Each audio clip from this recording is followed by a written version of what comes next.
The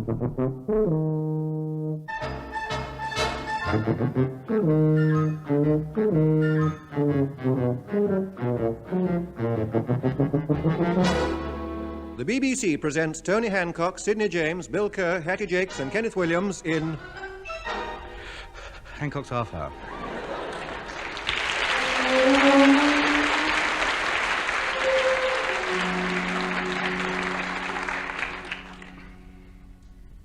Don't you think it's about time you cleared all that rubbish out of the sideboard? Yes. Yes, it's getting a bit loaded up, isn't it? It's amazing how things collect over the years.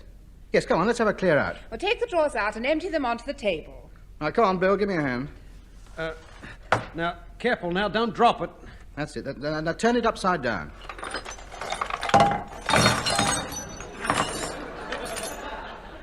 Look at it all. How can anyone get so much stuff in one drawer? I can't understand it. We cleared it out 5 years ago. Well, I don't know why you don't tip it all straight onto the fire. It's all junk. I know, it's amazing, isn't it? Still, we might as well sort it out first. I mean, most of it can go, but there might be just one or two things in there we ought to keep. All the things we want to keep, we'll put back in the drawer. Let's see now. What have we got here? What about all this string here? That can go. No. We're always looking for string in this house. Now, undo all the knots, roll it up into a ball and put it back. Let's see now.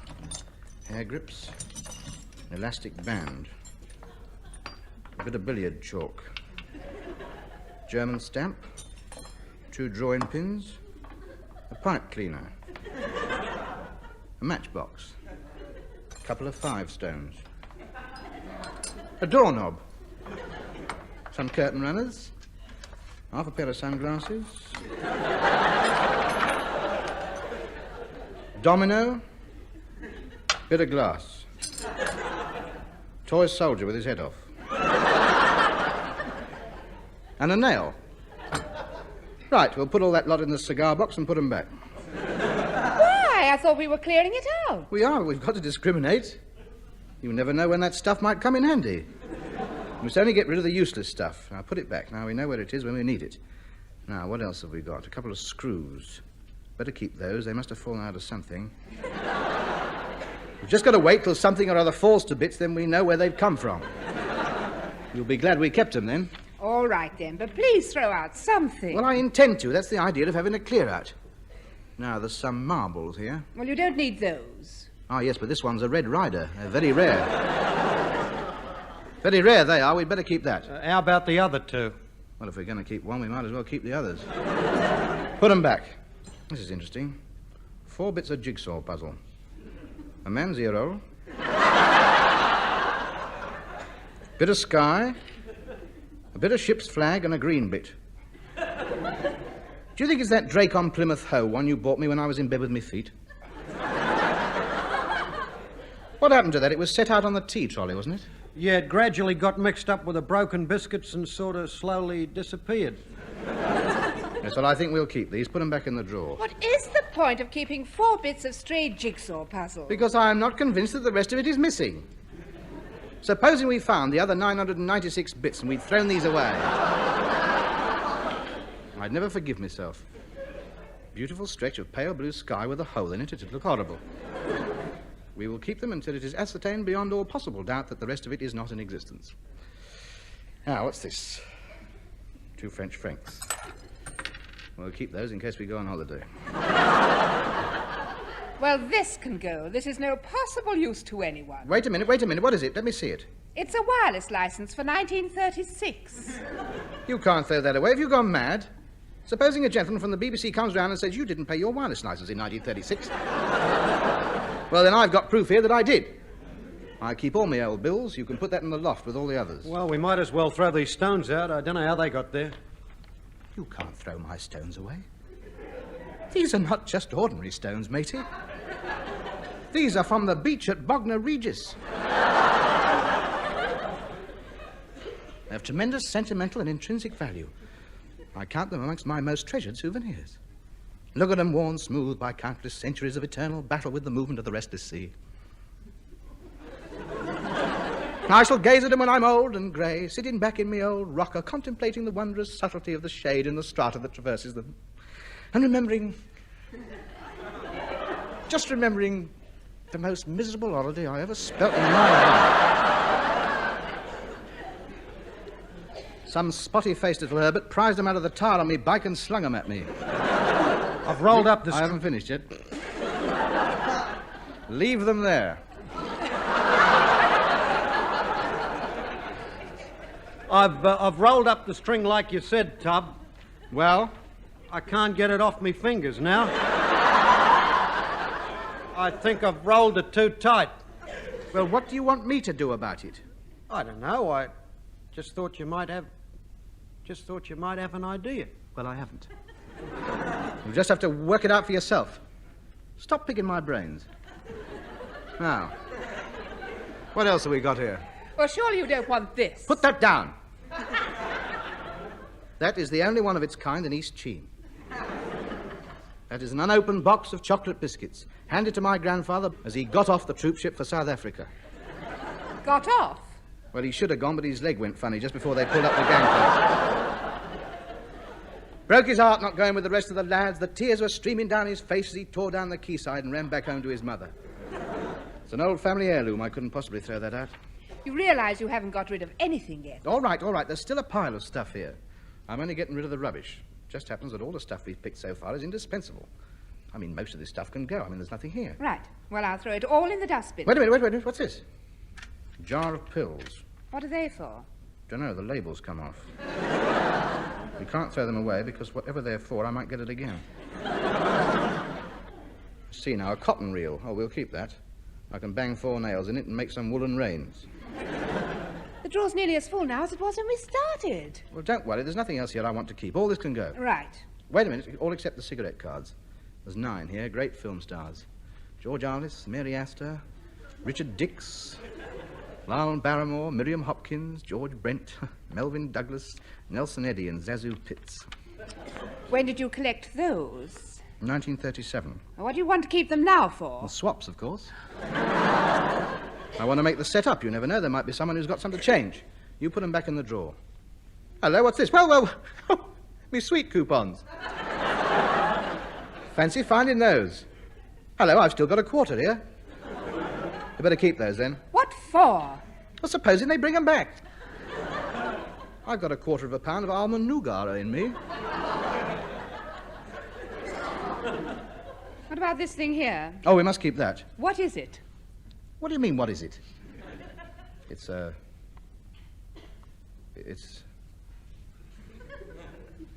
how do I know what it is? We'd better keep it, though. It might be something important. It's good quality metal, that is. It only needs a clean-up, but it'll be as good as new. But what is it? What does it matter what it is? Suffice to know that if we ever need one, we've got one. Tub, me fingers are turning white.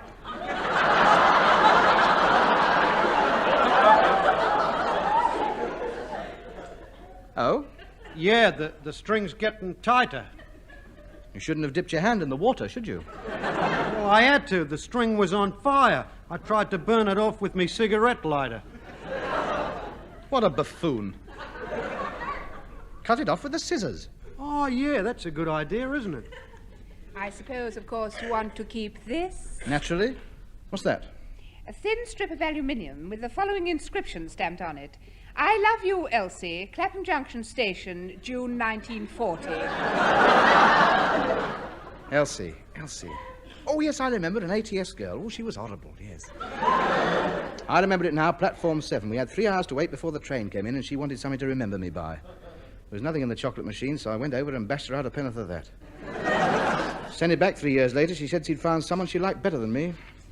He had more money, could afford to bash out longer messages. Keep it, though. It's a link with me sordid past. Well, that's it. There's nothing else I want to keep. You can throw all the rest away. What's left? A thimble with the top worn down. Is that all? Yes. Oh, you can throw that away, then.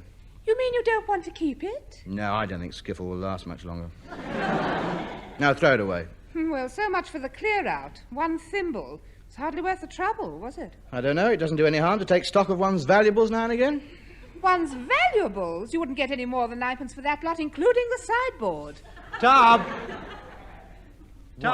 What? I can't get the scissors under the string. It's too tight. I think we'd better do something. Me fingers are throbbing and they're turning blue. Look, you wound the string round your fingers, right? Yeah. Well, to get it off, why not try winding it in the opposite direction?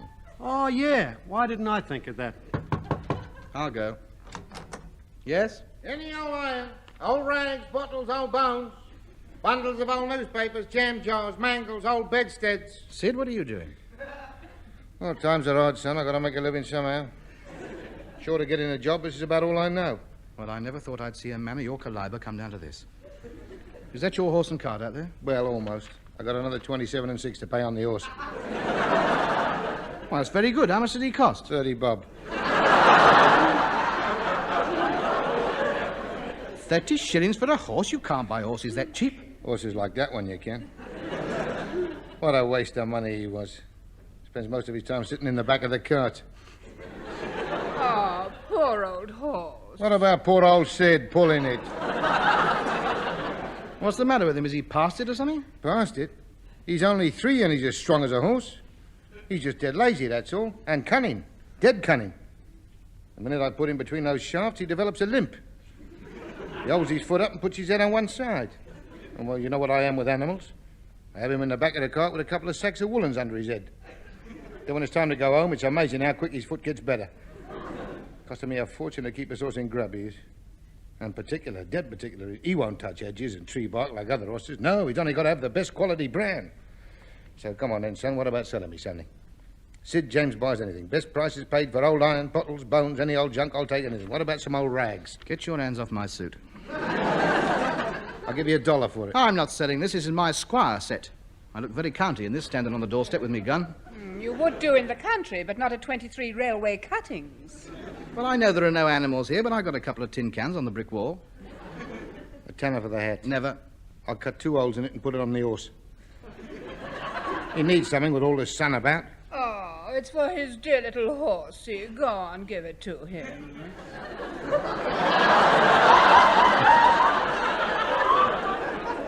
His dear little horsey. I will not. You give him one of your daft hats. Give him that black monstrosity with the windmill on it. He is not having my Tyrolean hat.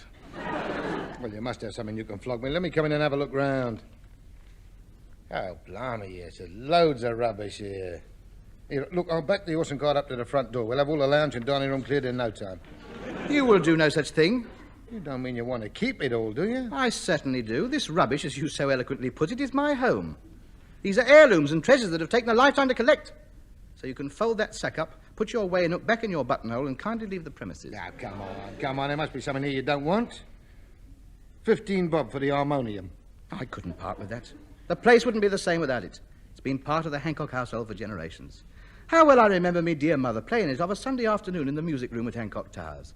I would stand in me velvet suit and lace collar with me hoop at me side and listen enraptured, watching her delicate white fingers gliding over the keyboard, lovingly caressing each note as she frantically knocked out boiled beef and carrots.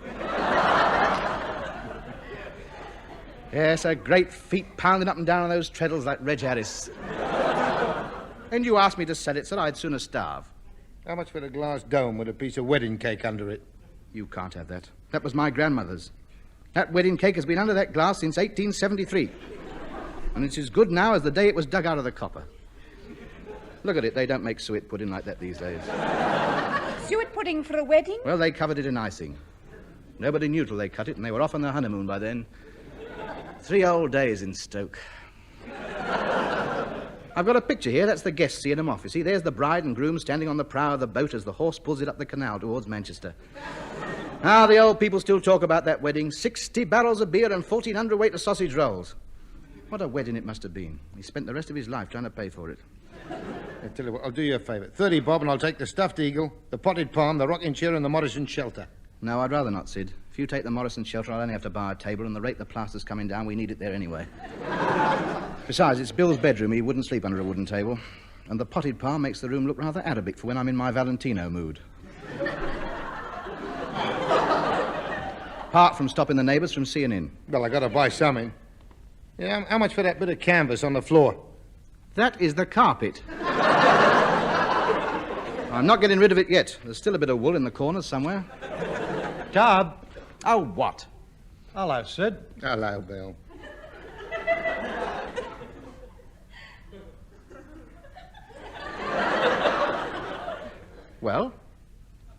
What? You called me. Did I? Yes. You said, Tub. And I said, oh, what? And you said, hello, Sid. And Sid said, hello, Bill.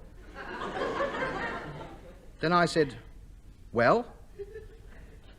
And you said, well, what? And I said, you called me.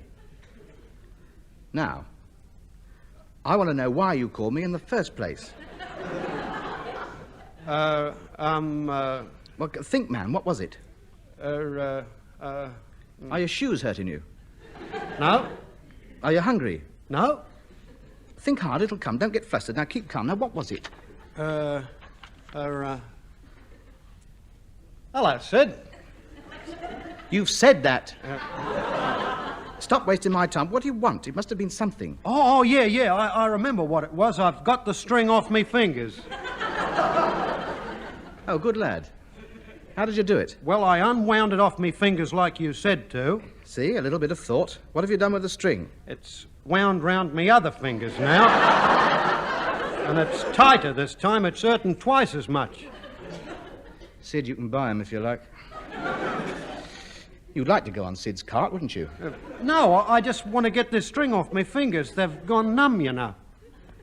Have they? Yeah, go on. Help me get it off. No. You've got to learn to stand on your own 2 feet. If we keep helping you do things, you'll never learn. Now, you go and sit in the corner and work it out for yourself. Now then, where were we? 7 and 6 for all the books in your bookcase. 7 and 6 for gems from the world's greatest literature. On those shelves, I have the complete works of Shakespeare, Thackeray, Ben Jonson, Walter Scott, Charles Dickens, Bernard Shaw, and Hank Jensen. I don't care who published them. I buy them by the hundredweight. Oh, you Philistine. Books are the rich soil in which grows the fruit of human knowledge. And you buy them for 7 and 6 a hundredweight. All right, then, if you want to keep them. Of course I want to keep them. You don't realize how important those books are to me. I don't know what I'd have done without them. How's that? Well, I wouldn't have had a crease in my trousers for a start. What, 16 volumes of Thackeray piled on me Bedford cords of a Saturday night? Got an edge on them like a guard's bayonet. Sorry, Sid, there's nothing here I would care to part with. Any knives need grinding? No, I'm sorry. Oh, well, never mind. The horses had a good feed off your rose bushes. I'll save myself a few cutters. So, you got nothing at all, then? Not a thing. Wait a minute. What about up in the loft? There might be something up there to interest Sydney. Yeah, anything. I don't mind what it is. I'll take it off your hands. Well, there must be stuff stored up there you don't want. Why don't you go up and have a look? Yeah, go on, be a pal. See what you can find. All right, then. Well, I don't think there's anything I'd like to see go. I won't be a minute. Good. Now he's gone, Sydney. Listen. How much for the contents of his drawer? What's in it? Well, give me 2 and 6 and chance your luck. I'll give you 3, Bob, if you throw in the stuffed eagle and the potted palm. Sold. Get him out of here and on your cart before he comes down. All right, then. Ta, Grizzly. Open the door for me. Ta-da, then. I'll sort it all out back at the yard. Now, let's get rid of that lot. No, I'm sorry, Sid. There's nothing up here. Oh, he's gone. Yes, he said he couldn't wait any longer. Oh, well, never mind. I didn't have anything for him anyway. Tub, Now what? I've got the string off me other hand now. Congratulations. How did you do it? Well, I knew if I tried to unwind it again, I'd just get it back on the hand I had it on first of all. So I thought to myself, I'll be clever. I won't use me hand at all. So I got the end of it in me teeth and unwound it that way, and it worked. Good lad. Where's the string? I swallowed it. I'll put a label on him and send him back home, I think. Hello? Where's Polly? Where's me stuffed eagle? Polly's gone. Polly? Polly? Polly, Polly, Polly, Polly, Polly. Paul. Where's me potted palm? Polly and me potted palm gone. Who's had Polly and me potted palm? Somebody said Polly.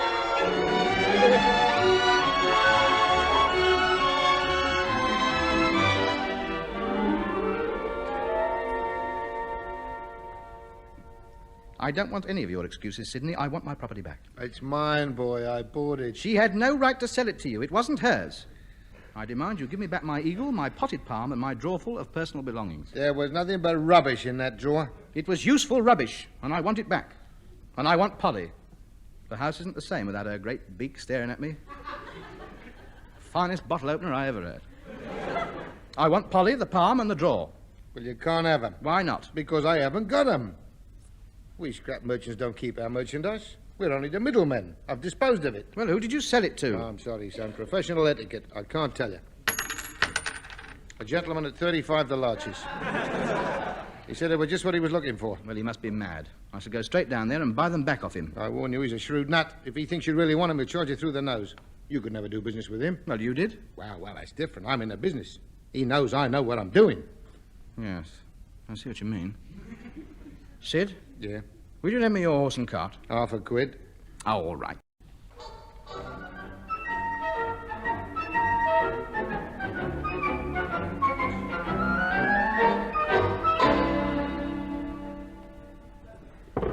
Hey, Rags Bowlesbury.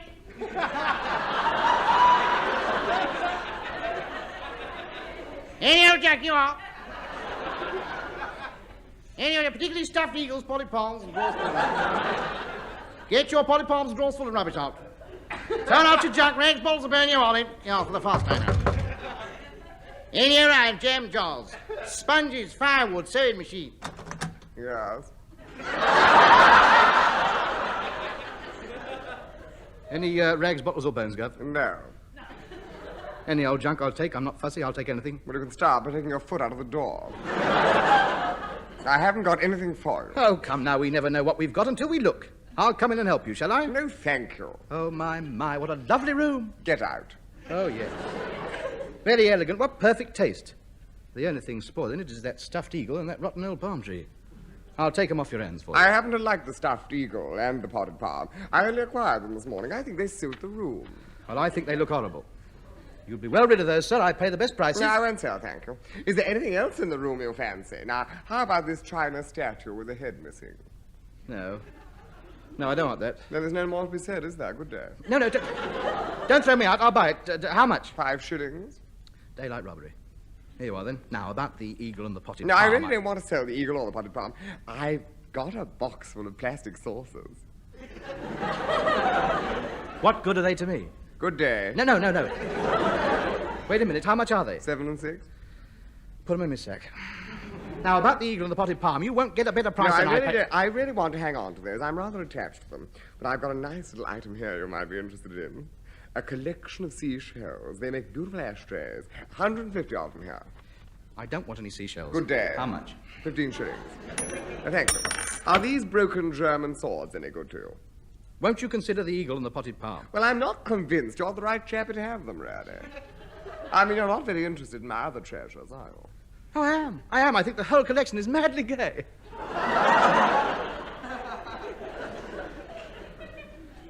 How much for the swords? 30 shillings the pair. Now, the eagle and the potted palm. Now, here's a little something. Oh, no. It's a warming pan. I'm sure you could do something with it.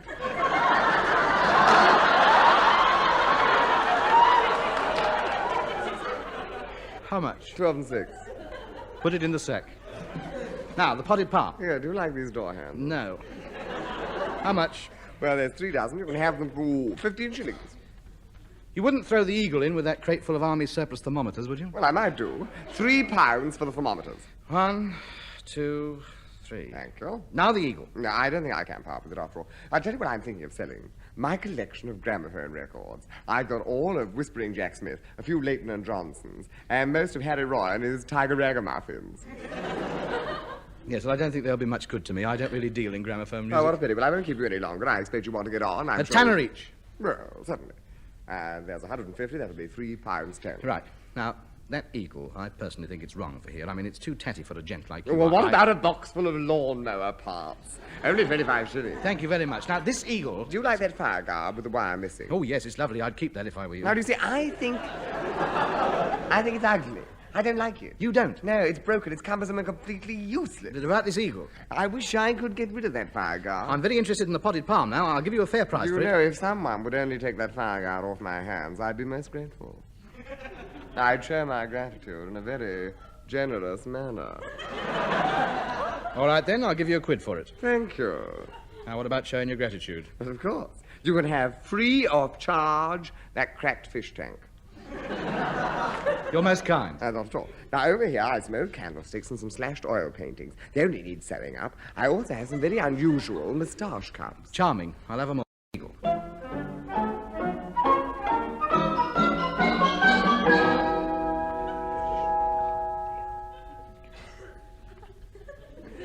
Isn't that piano beautiful?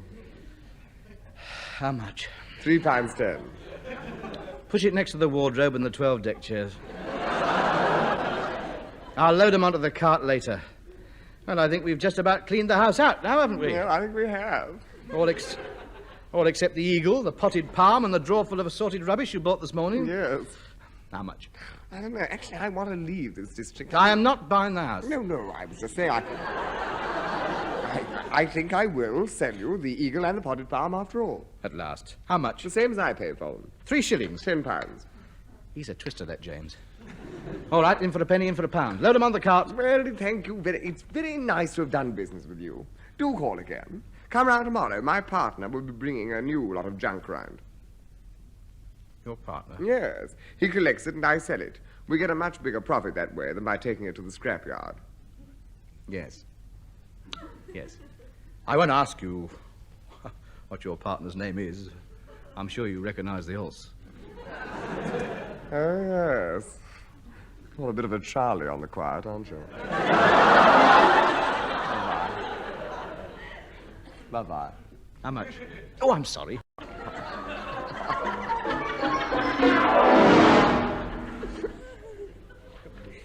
You're not bringing it in here. I paid good money for all this, and it's not staying outside. Now, help me get this piano in. I had the place tidy for once. I don't care. It's coming in. There's no room for any more junk. There's no room to stand as it is. The whole house is full up from top to bottom. Then we'll have to camp out in the garden. Here you are. 3 dozen gas masks. They might come in handy. 23 thermos flasks without any stoppers. 1,000 yards of copper wire. A box of string unwound. Where's the box of unwound string? Tom! Oh, no. How did he get both lots of fingers tied up? Oh, get out of the way. 2 boxes of ex-Navy signalling flags. A pair of boots, a biscuit tin, 2 empty whiskey bottles, and 3 grocer meat skewers. Right, that is the lot, and if anyone says anything again about having a clear out, I'll slosh 'em.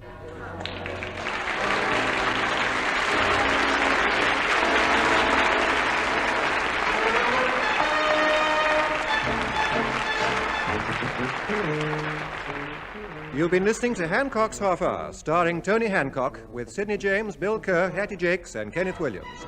Theme and incidental music composed and conducted by Wally Stott. The show written by Alan Simpson and Ray Galton. The program was produced for the BBC by Tom Ronald.